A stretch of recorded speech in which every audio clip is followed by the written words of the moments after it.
This is the Goblin fight at the entrance to the Druids' Grove. You initiate it by walking forward into the area. It's the first major fight in Baldur's Gate 3. I would say as I look at this battlefield, I usually consider the Booyag, Zakrug, and the Bugbear to be the most dangerous units on the field. They're also the most difficult to kill. I generally would like to try to keep the 3 NPCs that join the fight out here on the ground. I'd like to try to keep them alive. And those are Ramira and Barth, and I think his name is Anders.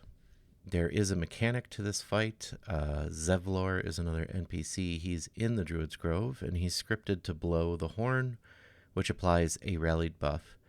If you can manage to get one of your characters up on the wall, you can also blow the horn. You can repeatedly refresh the buff, which can help to keep people alive. I generally don't do it because it's not so easy to get up on the wall, but if you can, it's super powerful. Will also joins this fight. He's another origin character that you can add to your party. You can speak to him after the fight once you get in the Druid's Grove. He doesn't do a lot in this fight, but it's a nifty introduction of him as a character. A couple of videos ago, I was talking about the origin characters and the most powerful ones, and I know that I already stated Astarion is the most powerful. Once you find out that he's a vampire in the course of the gameplay, he gains the Vampiric Bite bonus action, which deals damage and heals him. You can only do it, I think, once per short rest. But the real power of this ability is that it gives him the happy buff. And when he is happy, he has +1 to all of his rolls, which is very powerful, and it remains powerful throughout the entire game. Next to him, I said, is Shadowheart, and really, she only gets extremely powerful if you let her become Shar's Chosen. That's generally kind of an evil storyline, so I oftentimes won't do it. And if she's not Shar's Chosen, then I'd say she's just a normal companion, kind of on the same level as like a Halsin or a Minsk. But if she does become Shar's Chosen, she gets her own full set of armor, she gets a special weapon, she gets special abilities. So that's pretty strong. After Shadowheart, I would have Minthara. I usually really like putting Minthara in my party. She comes with a buff, a bonus action buff she can cast on a single party member. I forget what it's called off the top of my head, but it gives them extra movement and it adds a little fire damage to their attack. It's very powerful. I love having it, so I really enjoy having her in my party. The other thing that's really nice about Minthara is if you're using tadpoles, she already comes with a few of the nodes unlocked, so you can get further with your tadpole powers than you can with other characters. It's kind of a nice little bonus. After her, I would put Will, and that's mostly because you can get some nice items for Will. He's not really special otherwise, I think. He has a lot of good storyline ties, but not a lot of mechanical power. But you can get a nice robe if you kill Karlach. And you can get a special warlock, really charisma-based rapier later on. So those things are pretty nice, pretty powerful. I generally don't go for him, but it does make him have a little something extra compared to the other origin characters mechanically. After him, I would put Jaheira. She doesn't have a lot going for her mechanically, but she does have an item that makes her immune to curses, and so that's situationally useful. I think possibly more useful than Karlach, so I would put Karlach below her. Karlach has a mechanic where she can consume a limited resource, and it gives her extra fire damage on her attacks. This lasts until your next long rest, so it's pretty good. I would say, mechanically speaking, it's fairly weak overall, and you can't use it for the whole game. So fairly weak, fairly limited. Um, Next, I would put Halson. His only real inherent thing is that he can transform into a bear. Some people theorize he's a werebear. Um, there's really nothing else mechanically special about him.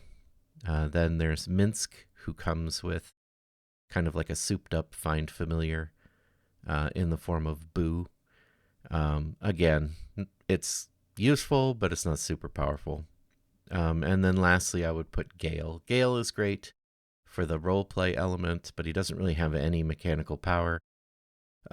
He can choose to end himself and deal a bunch of damage. That's basically all he's got going for him. So that's not super impressive.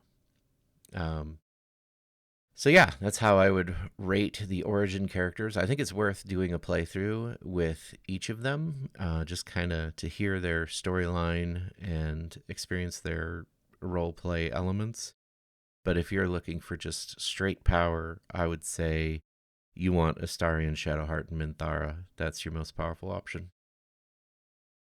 So this fight, really the way that I approach it, even though the Bugbear and Zakrug are the most dangerous enemies, I tend to want to just clear out all the ads as much as possible. If you use command to disarm Zakrug, he will just pick his thing back up. So it does slow down his damage output, but it doesn't stop him. He's just wielding a regular weapon. So, and then from there, you want to loot everything and head on into the Grove, where there's some immediate role play elements that are going to set up the stakes for the rest of the story. You really can't sneak past this initial conflict with Zevlor. I like to resolve it peacefully because I don't want Eridan to leave the camp. There's some interactions that he has that I want him to stick around and have instead of leaving the camp and missing out on those. It can help you build trust with other NPCs, stuff like that. If you have the deluxe edition, you get a couple extra potions, so you can drink a potion of animal speaking right away, which allows you to speak with this squirrel. It's a very minor benefit, but if you persuade him to share the space with you, you get hyena ear. You use hyena ears to create potions of speed, so those are incredibly useful. You don't have to have them, but they're a really nice thing to have. Then you can come up on this hill. There's a bugbear trying to ambush a tiefling up here. So you come up and kill the bugbear in order to save the tiefling. Kind of a noble thing to do. Really just a bit of extra experience is how I tend to look at it. I want to make it to level 3. You're going to be level 3 for a while. So you want to get there as quick as possible, and then it's just going to be a while before you get past that.